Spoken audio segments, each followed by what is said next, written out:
I call in the honourable member for Macarthur. Thank you, Madam Speaker.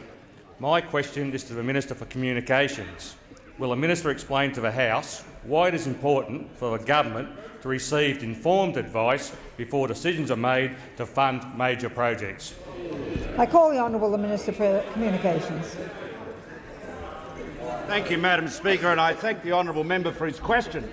I note, Madam Speaker, that last month I tabled a landmark report by one of our most distinguished public servants, Bill Scales, on the rushed and chaotic public policy process that led to Labor's fibre to the premises NBN.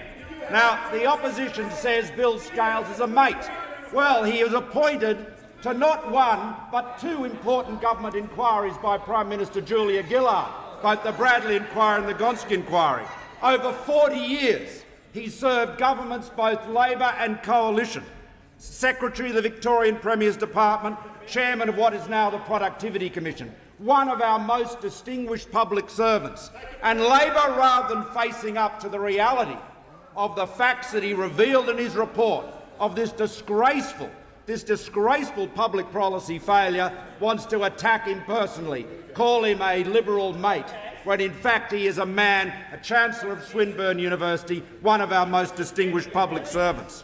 What his report revealed was that in only 77 days, between the 29th of January 2009 and the 7th of April, Labor moved from a conventional policy on broadband to one that involved them spending $43 billion in a government-owned project, a wholly government-owned project. That was the measure of Labor's failure. And you've got to hand it, Madam Speaker, to the member for Blaxland and the member for Greenway. There they are. They're the ones that are left defending Labor's failed policy. Demonstrated to have failed. Demonstrated. I simply wanted to point out that the children on the left will stop waving to the children leaving the gallery.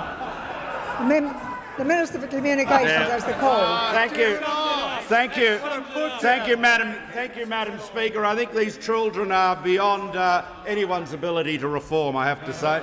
Madam Speaker, the member for Blaxland and the member for Greenway have the unenviable task of defending Labor's failed policy, and they must sometimes feel they have found themselves in not just a weekend at Bernie's, but a long weekend at Bernie's. Because you can just see the member for Blaxland, there it is. How's that great Labor policy going? How's that going? Oh, everything's okay, he says. Everything's okay. Bernie's still alive. The policy lives. Oh, yes, Madam Speaker. They are in total denial all the time, never facing up to the reality, of Labor's failure.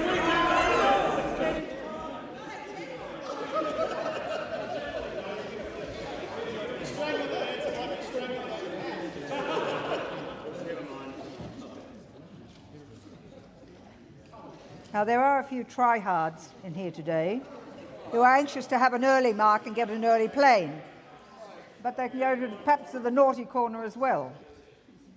You can join him. So we'll have some silence while we hear from the ministers who are answering the questions which you are asking. The Minister for Communications has the call. Yeah, thank you, Madam Speaker. And the Labor Party is in a state of denial. And of course, we've got the chirruping leader of the opposition there, full of melodrama. He doesn't know whether he's Dudley Do-Right or Snidely Whiplash. These melodramatic lines, the feigned indignation. The member's time has expired.